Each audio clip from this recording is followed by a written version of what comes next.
I want to take you back to a specific moment in my career that I think about more than almost any other professional memory I have. I was sitting in a one-on-one meeting with a manager who was asking me to take on a significant amount of additional responsibility with zero additional compensation, framed in that particular corporate way where it is technically a question but everyone in the room understands it is not actually a question. And I remember the feeling in my chest in that moment. This tight, anxious, slightly nauseating sensation that I now recognize very clearly as the physical experience of having no options. I needed the job, I needed the paycheck. My savings account had enough in it to cover maybe 6 weeks of expenses if everything went perfectly and nothing unexpected happened, which of course things always do. So I smiled and I said that sounds like a great opportunity, and I took on the extra work and I did not get paid more for it, and I resented it quietly for months afterward. That moment cost me money, it cost me professionally, and it happened entirely because of my financial position, not because of my skills, not because of my value as an employee, not because I had done anything wrong. I just had no runway, no cushion. No ability to say no or even to pause and think carefully before answering.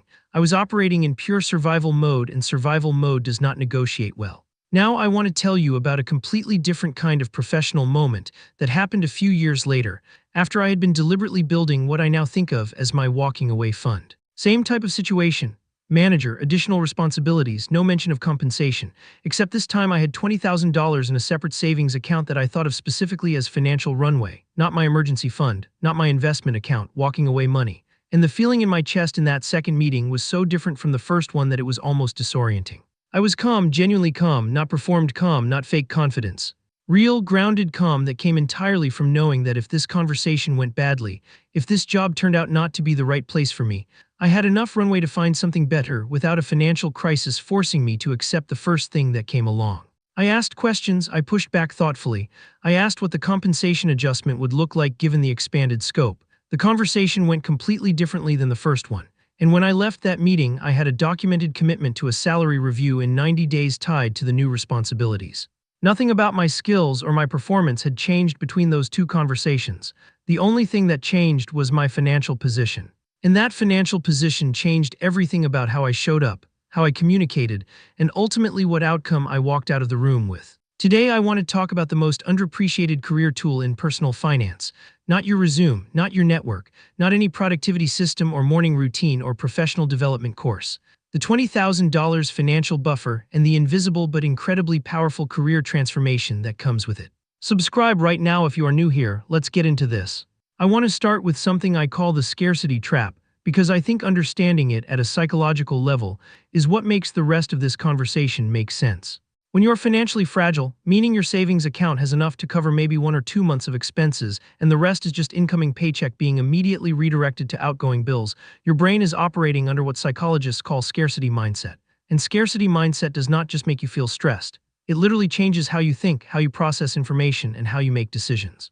There is a body of research on this that I find genuinely fascinating and genuinely disturbing in equal measure. When your mind is preoccupied with financial scarcity, it consumes cognitive bandwidth. The mental energy that should be available for complex thinking, for strategic planning, for noticing opportunities and navigating relationships, gets partially redirected toward the low-level financial anxiety that is running in the background of your consciousness every single day. The practical effect of this in a workplace context is significant. You are less creative because creativity requires cognitive slack, the mental space to explore ideas that might not work. You are less assertive because assertiveness requires confidence in your ability to handle the consequences of pushback.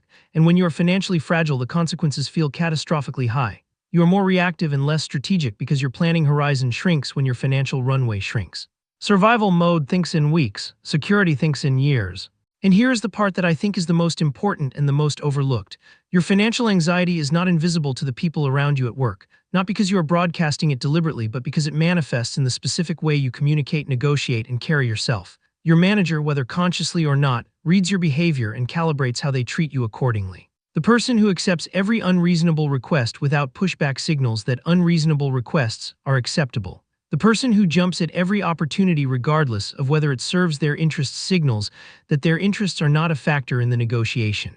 I was that person for years, and it was entirely a function of my financial position rather than my actual preferences or values. The $20,000 number is where I want to focus now, because I think it is important to be specific about why this particular threshold matters and what changes when you cross it. $20,000 is not an arbitrary number. For most people in most markets in 2026, it represents somewhere between 4 and 6 months of essential living expenses. It is the point where your financial runway is long enough that losing your current job is an inconvenience rather than a crisis. Long enough to search for a genuinely good next opportunity rather than being forced to take the first thing available. Long enough that your nervous system can tell the difference between having options and not having them. Below that threshold, and I have been well below it for extended periods of my life, the job you have is the only job there is. Losing it is not a setback to be managed, it is a genuine emergency. And that reality, whether you are consciously thinking about it during your workday or not, shapes every professional interaction you have. It shapes how you respond to your manager's requests. It shapes whether you raise concerns about how you are being treated. It shapes whether you pursue opportunities that require any risk of rocking the boat. Above that threshold, something genuinely shifts. The job you have becomes one option among others rather than the only option. And that shift, even though the external circumstances have not changed at all, changes the internal experience of work in ways that compound into measurably better professional outcomes over time. Let me walk through the specific professional situations where I have personally felt this change most dramatically, because I think concrete examples are more useful than abstract psychological principles. The first is the negotiation. Salary negotiations are the most obvious arena where financial security produces better outcomes, and the mechanism is straightforward. When you need this specific job and you need it now, your negotiating position is fundamentally weak regardless of your skills or market value. The employer knows at some level that you will accept whatever is offered because your alternative is a financial crisis. And even if they are not deliberately exploiting this, the dynamic shapes the outcome. When you have walking away money, the negotiation changes, not because you are planning to walk away, not because you are bluffing, but because your actual alternative is genuinely acceptable. If this offer is not right, you can decline it and continue your search from a position of financial stability. That is a real alternative. And having a real alternative changes how you show up to the conversation, how comfortable you are asking for what you actually want, and how willing you are to let an offer die rather than accepting terms that do not serve you. I negotiated a salary increase of approximately 22% when I left one job for another after building my financial buffer. I have spoken to enough people about their own salary negotiation experiences to know that 22% is not unusual when someone negotiates from genuine financial security compared to financial desperation. The skill of negotiating matters. The financial position from which you negotiate matters more. The second situation is the pushback conversation. Every workplace has moments where someone in authority asks you to do something unreasonable. Extra hours with no compensation, taking on work outside your scope or expertise, accepting blame for a problem you did not cause. These moments are tests in a way, not deliberate ones necessarily, but tests nonetheless. How you respond to them signals what behavior is acceptable in your case going forward. The financially fragile person almost always absorbs the unreasonable request. The cost of pushback, which might include friction with management, being seen as difficult, or in the worst case losing the job, is simply too high relative to the financial cushion available. So they say yes and build resentment and signal that yes is always available regardless of the request. The person with walking away money has a different calculus entirely. They can push back thoughtfully without the anxiety of financial catastrophe lurking behind the conversation. They can say that does not quite work for me, here is what I can do, without their voice tightening with the effort of concealing panic. And over time, the person who pushes back thoughtfully and consistently gets treated differently by their organization than the person who absorbs everything quietly. They get clearer expectations. They get more reasonable workloads.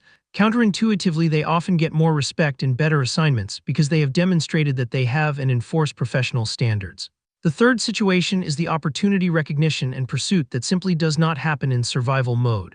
When you are financially fragile and working in scarcity mindset, your planning horizon is short. You are focused on keeping the job you have, managing the immediate demands in front of you, and getting through the week. The strategic career moves, the lateral opportunities that might pay slightly less now but position you better in 3 years, the entrepreneurial experiments, the additional education that requires investment, these things require the ability to think beyond your immediate financial survival. Scarcity mindset makes that kind of thinking genuinely difficult. The person with walking away money can ask a fundamentally different set of questions about their career. Not just how do I keep this job, but where do I actually want to be in 3 years, and what is the smartest path to get there?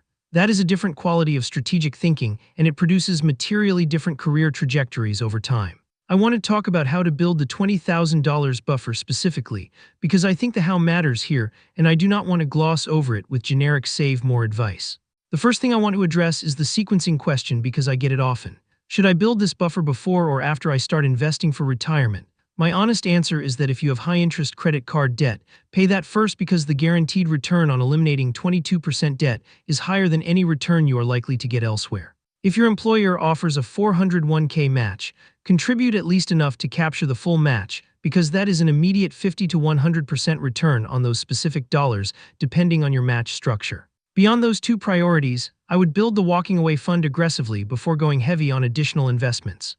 Not because the investment math says so, but because the career leverage that comes with financial security produces income gains that dwarf what any investment return would have generated on the same dollars. In other words, having $20,000 in walking away money might get you a 22% salary increase through better negotiating that you never would have pursued or achieved from a position of financial fragility. That salary increase, compounding over the remaining years of your career, is worth more than whatever those $20,000 would have generated in an index fund over the same period. The career leverage of the buffer is the investment return.